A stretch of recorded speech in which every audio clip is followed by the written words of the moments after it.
어제였죠. 국민의힘 내부의 혁신한 갈등을 수습하기 위해서 김기현 대표와 인이완 혁신위원장이 마주 앉았습니다. 이런 가운데 인이완 혁신위는 4호 혁신안을 발표했는데요. 국민의힘 혁신안 신경전과 민주당 내부의 계파 갈등 상황 두 분과 함께 정리해 보겠습니다.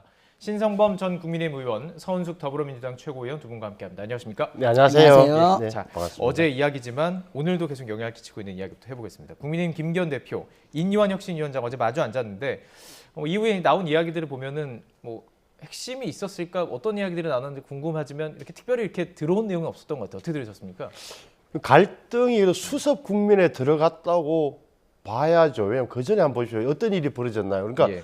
중진들, 친윤 의원들 용퇴해라. 용퇴 안 하면 우리가 혁신위를 자진 없애겠다는 식. 심지어는 여기에 대해서 또 당대표 입장에서는 또 대통령 끌어들이지 말라. 윤심 없다. 이런 식으로 이야기했잖아요. 그러니까 커졌는데 어제 두 분이서 만나서 적어도 합의한 거는 뭐냐. 예. 혁신위는 혁신이 역할을 계속 한다. 무슨 뜻이냐. 계속 고통스러운 쓴소리는 혁신위는 할 거다. 예. 다만 속도는 맞춰라. 속도.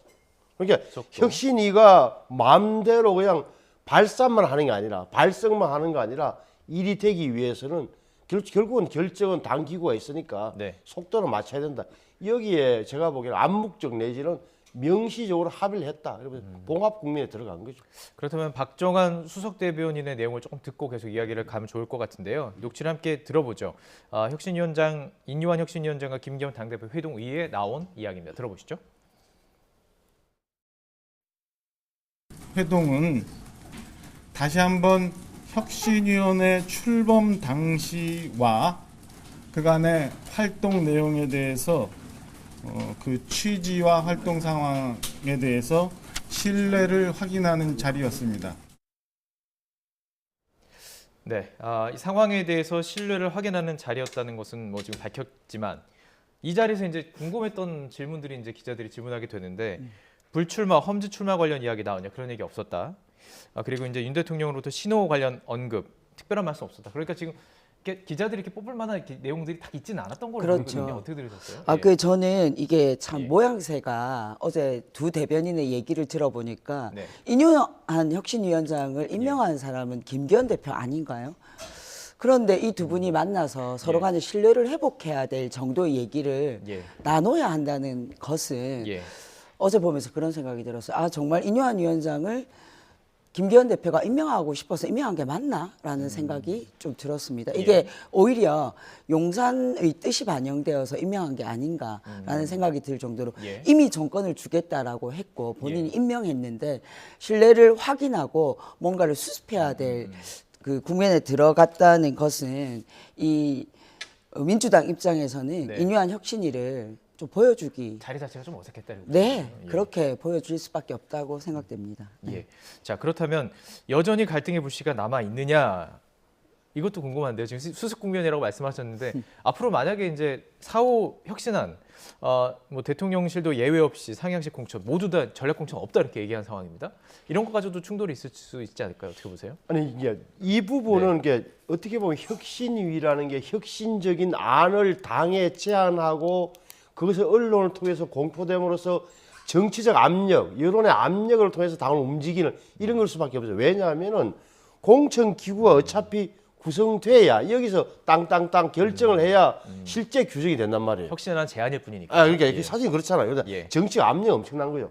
이게 왜 중요하냐 하면은 대통령실도 예외 없이 상황이슈를 하겠다는 게 일각에서 특히 야당 쪽에서 보면 친윤과 중진 의원들은 그 자리에 빈자리에 뽑아내고 빈자리에 흔히 하는 말로 대통령실 검사 출신들 검사들 꼽아넣는가 이렇게 의심 아닌 의심을 하는 형국이라. 그러면 자 대통령실 출신도 전략 공천 없다. 다 상향식 공천의 그 트랙에 같이 올라가야 된다고 하면 엄청난 변화가 있는 거예요. 그러니까 그런 의구심은 적어도 없애겠다는 거고 이 안이 이렇게 공개된 이상 공천관리위원회에서 다시 한번 이거 뒤집을 수도 없는 거예요. 우리 전략공천 늘리겠다 할 수 없는 거다. 이렇게 보면 적어도 그런 한간의 의심은 완벽하게 사라질 수 있는 계기가 됐어요. 그렇군요. 자, 당 입장에서 바라볼 때 사실 전략공천이라는 것이 여러 의미를 사용이 되잖아요. 전략공천을 가지고 여러 가지 의미가 담길 수밖에 없는 상황인데 그것을 배제한다. 어떻게 평가하시는지 궁금하고 지금 말씀해 주신 것처럼 일단 공천관리위원회에서 이걸 받아들이지 않을 가능성이 없다고 보셨는데 그건 어떻게 보시는지 또 충돌할 수 있을지. 그 사실 혁신위의 원래 애초에 혁신위를 구성할 때 네. 위치 자체가 지금 굉장히 애매합니다. 네. 사실 이제 그런 걸 결정하는 건 공관위에서 결정을 해야 되는데 예. 혁신위가 이것을 결정할 권한이 없거든요. 예. 근데 지금은 혁신위가 공관위인지 비대위인지 혁신위인지 아주 애매모호한 입장에서 이런 얘기를 하는데 이런 것들이 어차피 다시 공관위에서 얘기가 돼야 되고 네네. 지금 아까 신성범 전 의원님께서도 말씀하셨지만 많은 국민들이나 민주당 입장에서는 그런 의심을 할 수밖에 없어요. 좋은 지역에 민주당도 부담이 될까요? 예. 뽑아내고 예. 거기에 윤핵관이나 검핵관을 보내려고 하는 의도로 그렇다면 전략공천의 의미는 사실은 말만 그렇게 나올 뿐이지 의미가 없다는 것이죠. 그래서 예, 예. 그런 것들을 앞으로 이제 어떻게 해결하느냐 봐야 되겠지만 사실은 그것이 오히려 실현될 가능성이 저는 더 높다라고 봅니다. 실현될 가능성이라는 것은 네, 대체- 그대로 대체- 전략공천으로 예, 갈 가능성들이 가능성이 오히려 있다. 예. 높다고 봅니다. 민주당 혹시 이런 관련된 얘기 좀 나오는 거 있나요? 민주당은 전략공천에 관해서는 네. 딱 정해진 것들이 있기 예, 때문에 예. 별로 예. 누군가를 보내기 위해서 비워내고 이게 쉽지 않은 구조입니다. 알겠습니다. 네. 네, 잠시 뒤에 또 민주당 얘기를 해볼 시간이 있으니까요. 그때 좀 해보도록 하고요. 자, 갈등이 불씨가 됐던 요인이 또 하나가 있었습니다. 이제 뭐 이런 내용도 있었지만 신호 발언, 그러니까 윤 대통령 측으로부터 무슨 신호가 있었다라는 거예요. 근데 이것과 관련해서 지금 뭐 이용 의원이라든지 잘못 해석했을 것이다라는 주장도 있고, 뭐 너무 빠르게 뭐 성급하게 결정을 내린 것이다 이런 얘기도 있고요.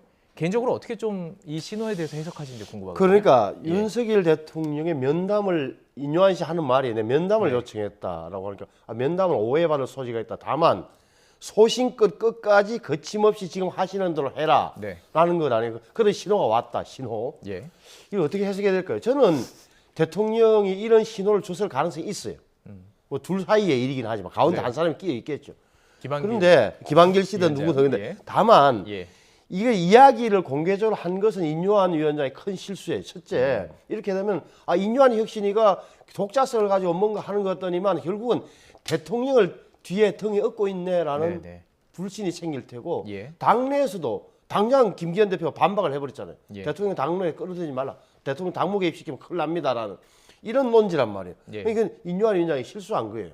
왜 그러냐? 인요한 위원장은 이른바 친윤 의원들과 중진들이 해답 없이 버티고 있으니까 이게 내 개인 생각이 아니요. 대통령도 나하고 비슷한 생각을 하고 있다니까 이 말 하고 싶었던 거예요. 예. 근데 좀 성급했던 거죠. 예. 저는 그래 봐요.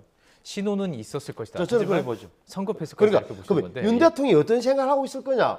추론을 해본다면 인요한 혁신위에게 힘을 실어줄 수밖에 없는 구조예요. 예. 왜 그러냐? 이 혁신위가 성공하지 않으면 총선에서 못 이기기 때문에 그 네네. 유일하고도 결정적인 이유예요. 예. 자, 그렇다면 전제 아래 그 신호가 있었다는 전제 아래 좀 질문을 드려보겠습니다.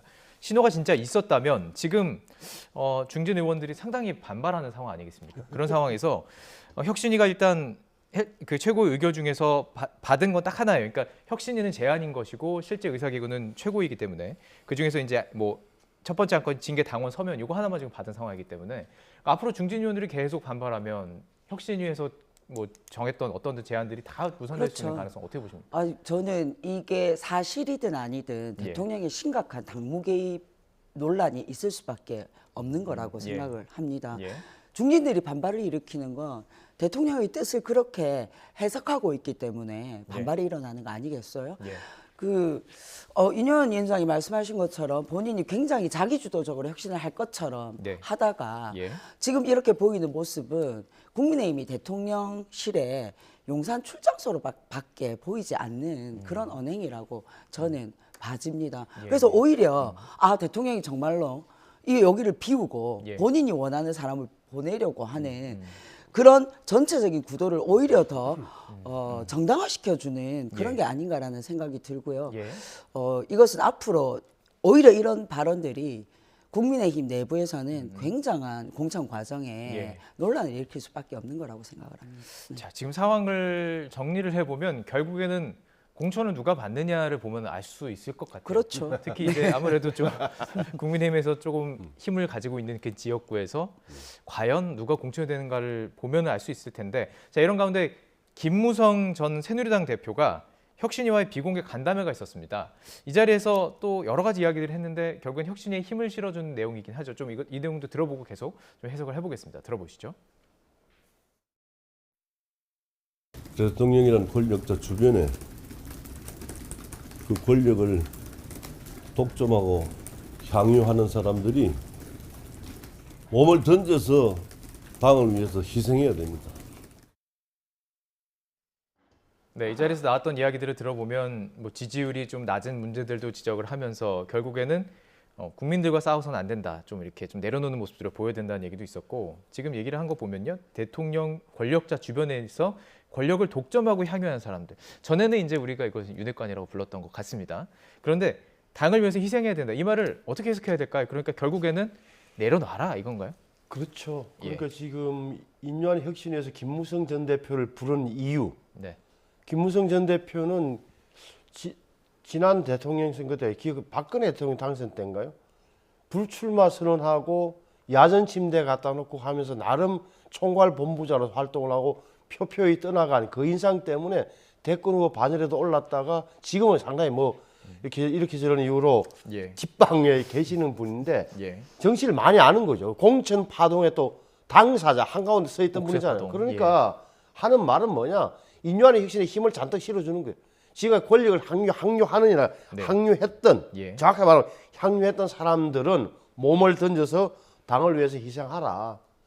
불출마를 하든지 험지 출마하든지 예. 희생해야 다른 사람에게 기회가 주어지고 당이 산다는 나름의 뭐랄까 오랜 경험에서 나온 이야기를 혁신위에 가서 했을 테고 네. 인유한 혁신위와 위원들은 굉장히 힘을 받아서 말이 맞다. 우리 주장이 맞는구나라는 확신을 가졌을 것 같아요. 예. 지금 보면 줄다리기가 좀 이어지고 있는 것 같습니다. 이쪽으로 당기고 저쪽으로 당기는 과정 속에서 과연 어떤 식으로 좀 진행이 될지 어느 쪽이 좀 힘을 가지고 더 세게 당길지가 궁금한 상황인데 이 상황에서 약간 옆으로 또 새로운 인물들이 좀 부각이 되고 있습니다. 한동훈 법무부 장관 어제 대구를 방문했어요. 네. 대구를 방문했던 이유가 그냥 뭐 법무 행정을 위해서 그러니까 특별한 일이 없었다는 거예요. 그러다 보니까 대구 이 시기에 이거 정치적 행보 아닌가 이렇게 해석하거든요. 어떻게 해석하세요? 네, 뭐 저는 한동훈 장관의 뭐 출마 뭐 이런 이야기를 네. 하기 전에 지금 윤석열 정권 하에 검찰이 얼마나 정치적이면 사실 지금 법무부 장관은 현직 법무부 장관은 공무원이거든요. 예. 이런 현직 법무부 장관에게 비대위원장을 맡긴다 혹은 뭐 총선에 그런 말이 출마한다 나와요. 이런 얘기가 나오는 것 자체가 저는 굉장히 문제가 있다고 생각을 하고요. 예. 특히 지금 한동훈 장관은 인사검증단을 법무부 산하에 꾸렸어요. 네. 근데 지금 윤석열 정권 하에서 인사 참사가 계속해서 일어나고 있습니다. 특히나 뭐 정순신, 이동관, 또 김승혜, 예. 최근에 김영수 합참의장까지 예. 이 자녀 학폭과 관련된 문제, 네. 이런 인사검증 실패의 문제들이 계속 도드라지고 있는데 예. 본인이 이런 인사검증에 대해서 책임지겠다고 해놓고서 예. 오히려 이런 것에 대해서는 전혀 책임지고 있는 모습을 보이지 않고 있어요. 예. 저는 이거부터 본인의 업무를 제대로 하셔야 된다라는 생각이 들고요. 예. 현직 법무부 장관에게 이런 정치적인 진로와 관련된 얘기가 나오는 것 자체가 저는 뭐 그렇게 적절한 건 아니라고 생각합니다. 네. 정적인 행보를 보시는 거예요, 그렇죠? 네. 예. 그리고 최근에 이렇게 발언을 잘 들어보면 국민이라는 단어가 굉장히 많이 나옵니다. 그리고 대구에 가서도 사진을 찍어두느라고 이렇게 뭐 열차를 놓치기도 하고, 그리고 대구 시민들에 대해서 평소에 존경했다 이런 얘기도 하고 조금 평소 때는 좀 다른 화법인 것도 느껴졌거든요. 어떻게 들으셨는지 궁금해요. 정치 활동을 저는 했다고 봐요. 예. 볼 수밖에 없다. 그러니까 대구 역에서 3시간을 서서 사진 찍어주고 하면서 기차를 뭐 연기했다는 정도 팬이 그만큼 많다는 거고 네. 심지어는 딱 한 달 전에 한동훈 장관이 제 고향 거창에 예. 거창구치소 개청식에 왔었어요. 근데 예.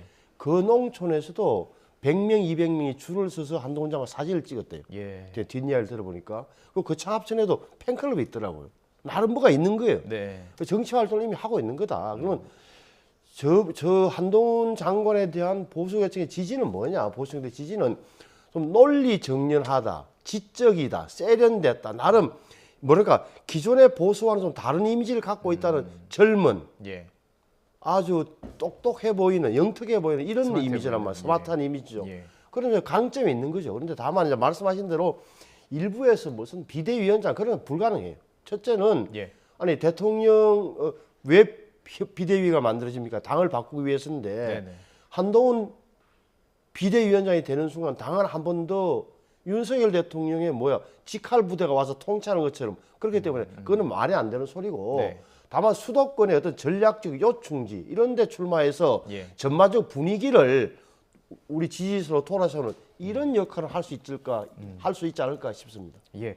자, 민주당은 한동훈 장관을 바라보는 어떤 시선이 뭐 편하지만은 않습니다. 그러다 보니 이제 탄핵에 대해서 이야기가 계속 나오고 있는데요. 지도부는 조금 조심스러운 입장입니다. 저희가 또 화면으로 준비했습니다. 함께 들어보시죠.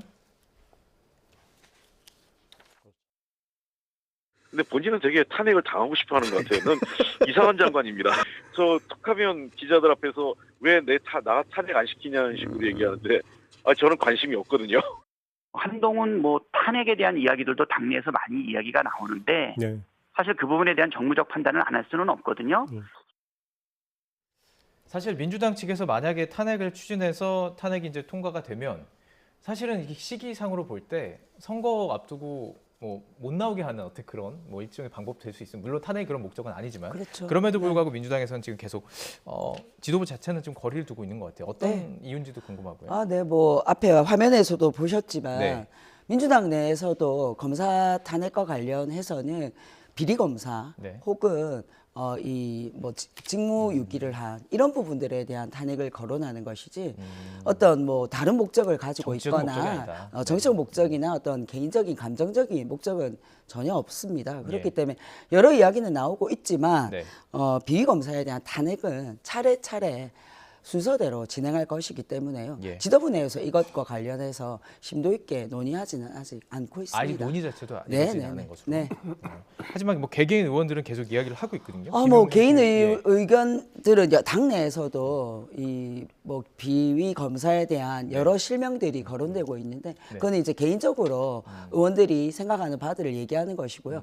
지금 이제 김용민 의원을 중심으로 예. 검사 탄핵과 관련한 TF가 가동되고 있기 때문에 예. 그 안에서 심도 있게 저는 논의될 거라고 봅니다. 그렇군요. 네. 송영길 전 대표도 그렇고 지금 상당히 한동훈 법무장관과 각을 세우는 상황인데 의원님께서 보실 때 이게 지금 어쨌든 민주당에서는 꽤 매력적인 카드란 말이에요. 어떻게 보세요? 이거 낼 거라고 보십니까? 탄핵안 카드?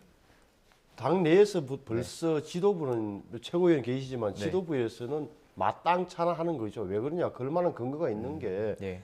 한동훈이 마음에 안 드는 거 하고 예. 탄핵에 다른 거잖아. 국무위원을 탄핵하려면 헌법과 법률 위반이 현저해야 된단 말이야. 돼서. 직접적이고 뭐가 있어야 되는 건데 예. 그런 건 없어요. 그렇다면 지금 김용민, 민영배 의원들이 하고 있는 건 뭐냐? 그분들 처음에 의정 활동의 유일한 목적은 검찰 수사권 박탈, 한동훈 쫓아내기 예. 여기에 맞춰진 분들이잖아요. 그러니까 예. 제가 보기엔 당 내에서도 지지가 별로 없는 거예요. 그렇게 되면 예. 제가 보기엔 동력을 잃었다라고 봐요. 그러니까 검사 한 명 한 명에 대해서 탄핵하려면 정말 신중하게 증거를 찾아내야 돼요. 국민적 네, 공분을 불러일으켜야 돼요. 그래야 저런 검사는 쫓아내야 된다라고 예. 할 수 있는 거지. 한동훈 마음에 안 든다고 해서 탄핵할 수 있는 건 아니잖아요. 예, 알겠습니다. 자, 남은 시간들은 이제 민주당 이야기를 좀 해볼 텐데요. 지난 목요일이었습니다. 비명계 의원 4명 이제 원칙과 상식이라는 모임을 아예 출범을 했습니다. 그러면서 이런 얘기를 했어요. 윤영찬 의원은 이재명 대표가 총선에 불출마를 하면 함께 불출마하겠다는 뜻 이것까지 밝혔습니다. 비명계에서도 지금 어느 정도 이제 선거를 앞두고 이야기가 나오고 있는데 선당 후사론이라고 좀 부를게요. 이거 좀 확산될 거라고 보시는지 어떻게 보세요? 아니 선당 후사는 비명계뿐만 아니라 모든 이제 출마하려고 하는 사람들이 가져야 될 자세라고 저는 생각하고요. 예. 윤영찬 의원의 개인의 의견이라고 보고 예. 본인의 어떤 정치적 진로를 당대표의 정치적 진로와 연동해서 얘기하는 것 자체가 저는 좀 과한 이야기라고 봅니다. 예. 네. 자, 윤영찬 의원을 바라보는 이유는 뭐냐면 이낙연 전 대표계로 저희들이 분류를 하고 있기 그렇죠. 때문에 자, 그렇다면 이낙연 전 대표는 이 내용에 대해서 알까? 지금 수긍했다고 밝혀지고 있습니다. 그렇다면 이게 좀 약간 그 비명계와 친명계 간에 이렇게 각이 탁 사는 거 아닌가 이렇게 보는 거예요. 그렇게 저는 발전하리라고 봐요. 그러니까 네. 윤영찬 의원을 포함한 4명이 예. 이원욱, 김종민, 조홍천, 윤영찬 4명이 아예 공개적으로 썼잖아요. 네. 정치 결사체를 만들었어요. 4명이. 예. 제목이 뭐죠? 조직의 명칭, 원칙과 원칙과 상식. 예. 그러니까 민주당의 당내에서 원칙이 무너졌다는 주장이고 또 하나는 국민이 요구하는 상식의 정치를 버렸다. 원칙과 상식이 안 맞다. 따라서 우리는 12월 달까지 이재명 대표가 변화가 없으면 우리는 결행하겠다. 네. 당을 당을 떠나겠다는 취지로. 이 부분은 윤영찬 의원이 들어가 있는 건 말씀하신 대로 이낙연 전 대표와 연결되어 있는 거예요. 다 보고도 받고 예. 뭐 이렇게 지침을 주거나 하지는 뭐 제가 모르겠으나 네네. 적어도 교감이 있다고 봐야 돼요. 예. 그렇게 되면 이제 시선은 그럼 이낙연 걔는 어떻게 하자는 거지? 예. 이낙연 전 대표는 뭐라고 말해야 되는 것 아니야? 이런 압박이 갈 것 같아요. 그러면 그렇게 되면 예. 이낙연 전 대표도 언젠가는 당내 상황에 대해서 입장을 밝히겠죠. 예. 자, 그렇다면 이제 시선이 이재명 대표로 가는 겁니다. 이재명 대표가 이제 그 단식 이후에 건강을 회복하고 돌아오면서도 예전에 이제 불체포 특권 이제 찬성했던 의원들에 대해서 이제 징계하지 말아라 이러면서 좀 감싸는 모습이 네네. 보였거든요. 지금 네. 이 상황에서도 어떤 내용들이 나와야 되지 않느냐. 지금 나왔던 얘기들이 험지 출마를 요구한 목소리도 있었고요. 지금 이 상황 속에서는 아예 불출마까지 얘기가 나왔습니다. 어떤 내용을 좀 밝힐까요? 저 지금 예. 이제 원칙과 상식이라는 모임을 만든 이분들이 네. 마치 우리 당의 전체 의견을 대변하고 있는 것에 대해서는 저는 그건 잘못된 거라고 생각을 소수라고 하고요. 보시고요. 과대 대표되고 있다고 생각을 하고 네. 뭐 이 네 분도 뭐 동의하는 사람이 40-50명 있다라고 얘기하는데 이름을 거는 분들은 더 이상 없을 것으로 저는 보고 있습니다.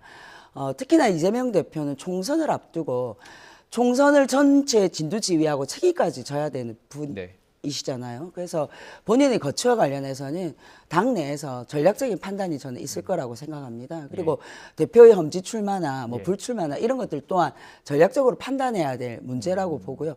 오히려 이 원칙과 상식에 속해 있는 분들이 예. 본인들이 정말 하고 싶은 이야기를 뒤로 감추고 예. 이런 것들을 앞세우는 것이 아닌가라는 의구심을 당내에서 가질 수밖에 뒤로 감추는 없는 건 지점들이 뭘까요? 있죠. 나 전략 공천받아야 되나? 본인의 공천과 예. 관련한 여러 가지 불안감들이 있으신 것 같은데 아시는 것처럼 우리 당은 예. 당원들과 예. 우리 당 지지자들이 뽑는 후보를 선출하게 되어 있습니다. 그래서 자기 지역 내에서 본인의 경쟁력으로 예. 승부하면 되는 것이지 예. 다른 어떤 것도 여기 작동하지 않는다는 것을 다시 한번 말씀드리겠습니다. 탈당 가능성 어떻게 보세요? 뭐 이상민 의원은 네, 탈당을 하기 위한 빌드업을 하고 네. 계시는 것 같더라고요. 네, 뭐 그 또한 본인의 정치적 판단이시니까 예, 네, 예. 네. 두고 봐야죠. 네. 예, 알겠습니다. 오늘 여기까지 얘기 나누도록 하겠습니다. 뭐 더 하시고 싶으신 말씀 있으세요? 민주당 이야기다 보니까. 민주당이니까 저희들은 예. 뭐 유심히 보는 건데 네. 이게 숫자가 4명밖에 안 된다 그리고 네. 그들이 주장하는 게 소수이겠죠. 현재는 소수인데 그게 국민적으로 맞아. 민주당은 저렇게 가야 돼. 저 사람들 하는 말이 맞아라고 한다면 또 다른 방향 전개될 수 있는 소지도 있다. 그래서 예. 요 최고위원 계시지만 너무 주류에서 저 네 사람 너무 압박하지 않았으면 좋겠어요. 네. 예, 그럼요. 알겠습니다. 다양한 의견들도 들어야죠. 예. 네. 사실 국민의힘도 같은 얘기를 말씀하시는 거죠. 네. 민주당도 마찬가지고요. 네, 오늘 이야기 정리하겠습니다. 신성범 전 국민의힘 의원, 서한숙 더불어민주당 최고위원과 함께했습니다. 고맙습니다. 감사합니다.